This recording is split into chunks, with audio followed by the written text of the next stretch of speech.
Hi, and thanks for logging on to the Daily DVAR Halacha. And here's a brand new halacha for you, and it's for Tuesday, 23rd day of August, 19th day of Av. Here we go. One more law for you about Shalosh Seudos and setup in general at the end of Shabbos. Let's say that you finished Shalosh Seudos and there's still like 20 minutes left to Shabbos, and there's a bunch of perishables sitting on the table, like the whitefish salad.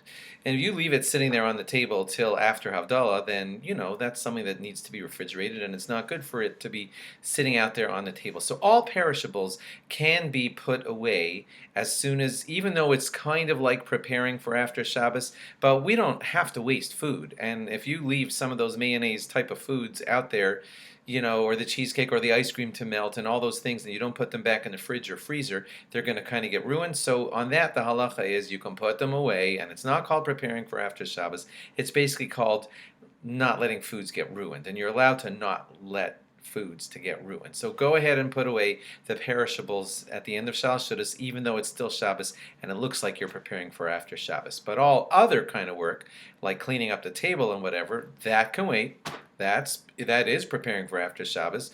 Those forks and knives are not going to get ruined by sitting there another 20 minutes till after Havdalah. So those kinds of things you have to leave there on the table.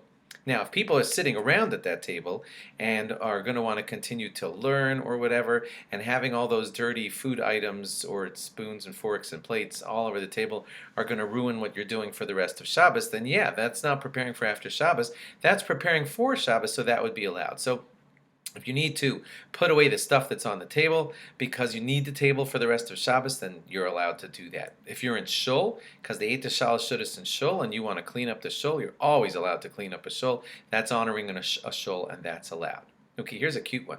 Let's say you get to shul, and there's 5 minutes left of Shabbos, and you're there for Marav, and you go and you want to get a weekday sitter off of the shelf in preparation for Marav. Well, then you're preparing for after Shabbos, believe it or not, because you're going to use that sitter for after Marav, for Marav, which is after Shabbos, and you're going and getting it and turning to the right page and everything while it's Shabbos. You're not supposed to prepare on Shabbos for after Shabbos. So the best thing to do in that situation is, if you really do want to go get the sitter a couple of minutes before Shabbos ends, go ahead and get it, but use it on Shabbos. Like, look something up, read something, do something in the sitter that you need on Shabbos, and then the picking up the sitter and everything was permissible, and that's all going to be considered okay.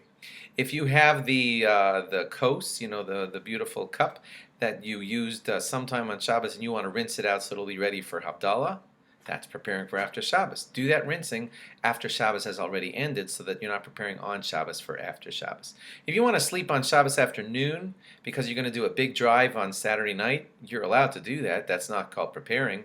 You're tired. You just want to take a nap, so you're allowed to take the nap. But don't go announcing it. Don't say, oh, I need to take a big nap right now, and I hope to sleep for 4 hours because I'm driving through the night after Shabbos. Well, don't announce your preparations. Don't say it like that. You can have it in your mind, but just go say, I'm taking a Shabbos nap. You're allowed to take a Shabbos nap on Shabbos. Just don't explain it's for Saturday night. Same thing if you say, I want to go to the other shul for Marav this Saturday night because my car's there and I want to be able to drive it right after Shabbos so we can get to the whatever. Don't announce it. You can go to any shul you want. That's okay. But just don't say that all these weekday-ish plans on Shabbos. So go to the other shul if your car's there. Just don't announce it. Don't say it. Don't plan it like that. Just go to shul, daven at the farthest shul. Yes, the convenience is there that your car is there, but you are allowed to daven at any shul that you choose. Just don't go making a big deal out of your post-Shabbos preparations on Shabbos. That's the point. Thanks for logging on. Log on again tomorrow for more. Bye-bye.